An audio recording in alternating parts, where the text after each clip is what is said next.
Hello বন্ধুরা, good morning, welcome back to my channel happy DP family. তোমরা সবাই কেমন আছো? আশা করছি সবাই খুব ভালো আছো। আমি আমার ফ্যামিলির সবাইও খুব ভালো আছি। আমি পাপিয়া চলে আসলাম তোমাদের সামনে সকাল সকাল একটা ভিডিও নিয়ে। আজকে হলো সোমবার আর এখন বাজে সকাল 7টা, 6:30, 7টা মতন। তো এখন থেকে আমি আমার নিউ ব্লগ স্টার্ট করে দিলাম। সকালের ব্লগটা রান্নাঘর থেকে স্টার্ট করলাম বন্ধুরা। এই দেখতেই পাচ্ছ সমস্ত বাসন কুসুন মেজে রান্নাঘরে গ্যাস ট্যাস পুছে একদম ঝকঝকা তকতকা করে ফেললাম। রান্নাঘরের কাজ সমস্ত কিছু কমপ্লিট করে জামা কাপড় কেচে চলে আসলাম সোজা দড়িতে মেলতে বন্ধুরা। যাই বলো তাই বলো, রোদ্দুরটা কিন্তু খুব ভালো দিচ্ছে কদিন ধরে। জামা কাপড়, তারপরে আলমারিতে যত ভালো ভালো শাড়ি আছে, ভাবছি আমি একদিনকার বাইরে সমস্ত কাজবাজ করে বন্ধুরা মোটামুটি ঢুকে পড়েছি ঘরে। মোটামুটি কাজ বলতে সেরকম কোনো কাজই হয়নি। দেখো বালতি করে জল নিয়ে এসেছি, এবার ঘরটা মুছবো, বুঝেছো? ঘরটা এবার মুছবো বন্ধুরা। ঘরটা মুছে টুচে নিয়ে তারপরে বসাবো রান্না। যদিও বা হাঁড়িতে দেখো চাল ধুয়ে রেখে দিয়েছি, চালটা ধুয়ে রেখে দিয়েছি। চালটা একটু ভিজলে তাড়াতাড়ি হয়ে যাবে। তোমরা তো জানোই আমি একটু চালটা ভিজিয়ে রাখি, গ্যাসটা একটু বাঁচানোর চেষ্টা করি। এই ঠিক আছে। আর এই যে এইদিকে মেয়ে দুষ্টুমি করছে, ওই যে এই হলো বিষয়। তো চলো বন্ধুরা তাড়াতাড়ি ঝটপট করে ঘরটা মুছে নিই, মুছে টুচে নিয়ে তারপরে আসছি। তো সত্যি কথা বলতে কি জানো তো বন্ধুরা, ভোরবেলা কাজ করতে করতে না একটা অভ্যাস হয়ে গেলে না বেলা হয়ে কাজ করতে ভীষণই বিরক্ত লাগে বললেই চলে বন্ধুরা। তো সেরকমই একটা ব্যাপার, কদিন ধরে বেলা হয়ে যাচ্ছে কাজ করতে, একদম কাজে এনার্জি পাচ্ছি না। তো তারপরে এই দেখো সমস্ত আশি কাজ করে নিয়ে বাবাকে বলেছিলাম পুঁই শাক তুলে দিতে। বাবা সেই পুঁই শাক কেটে দিয়েছে, আলু দিয়ে কুমড়ো দিয়ে সমস্ত কিছু দিয়ে পুঁই শাকটা চচ্চড়ি করব। আর ডাল গ্যাসে বসানো আছে বন্ধুরা। তো দেখি আর একটা তো কিছু চচ্চড়ি করতেই হবে, এখনও ঠিক হয়নি কি করব, কিন্তু পুঁই শাকটা করবো এইটুকুই ফাইনাল হয়েছে বন্ধুরা। রাঁধতে রাঁধতে বন্ধুরা মাথায় আগুন ধরে যাওয়ার মতন একটা ব্যবস্থা হলো। গরমে একদম দেখো চোখ মুখ মনে হচ্ছে পুড়ে গেছে, পুড়ে গেলে যেমন হয় ওরকম লাগছে পুরো চোখ মুখ। রাঁধতে রাঁধতে মাথায় আগুন জ্বলে যাওয়ার মতন একটা ব্যবস্থা হয়ে গেল, জানো কীরকম লাগে বলো তো, কেমন লাগে?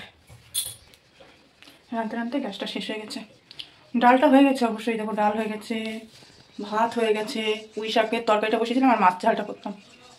গ্যাসটা শেষ হয়ে গিয়ে আমার মাথা একদম মানে আগুন ধরে যাচ্ছে, কী বলবো। তার মধ্যে যদি উনুনটা ভালো থাকতো, উনুনের একদম বিশ্রী অবস্থা। পরশু দিন না তার আগের দিনকা কুকুরে উনুনটারে ভেঙে কী করেছে দেখো। এই উনুনে এখন আমি কী করে রাখবো আমার সেই চিন্তা হচ্ছে, জানো। যাই হোক কিছু তো করতেই হবে, চলো। তো তারপরে কি করব বন্ধুরা বলো, উনুনের চিন্তা করে তো আর বসে থাকলে হবে না। ওই উনুনেই বসিয়ে দিলাম রান্না।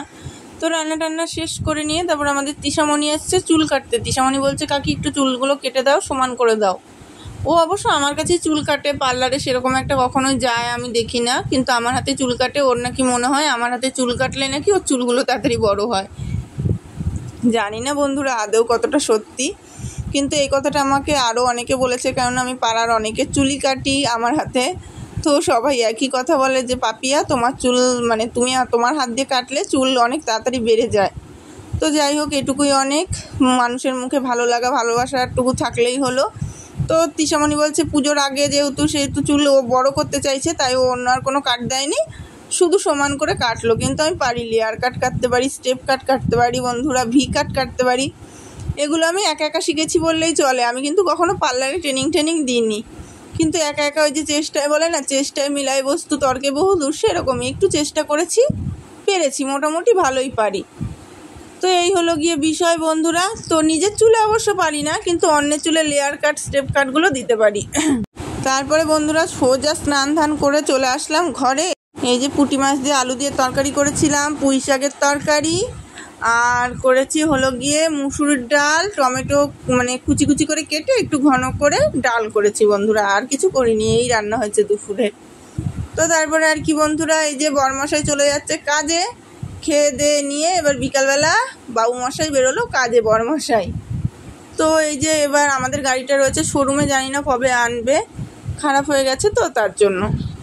তো তারপরে তার মাঝে একদম আসিনি বন্ধুরা তোমাদের সামনে, একবারে আসলাম সন্ধ্যাবেলার জল খাবার খেতে খেতে।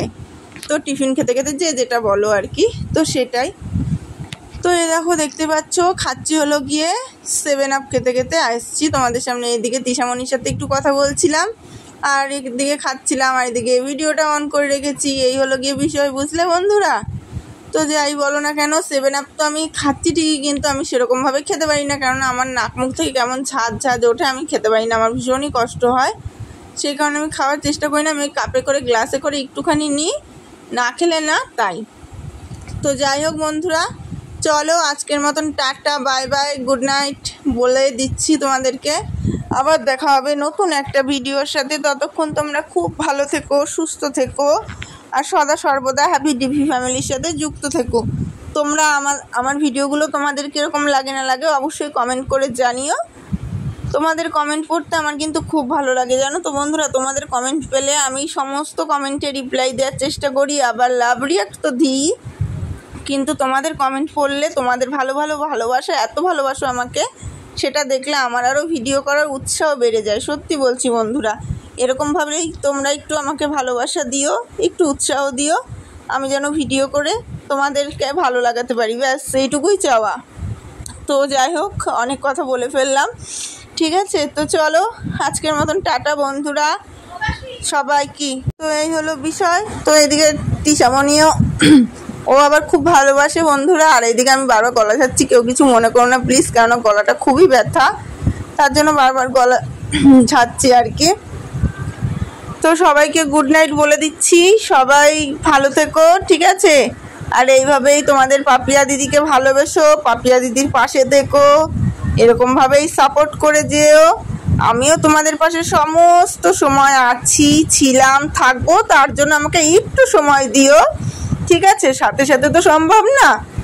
সো চলো, বাই বাই, গুড নাইট, লাভ ইউজ অল।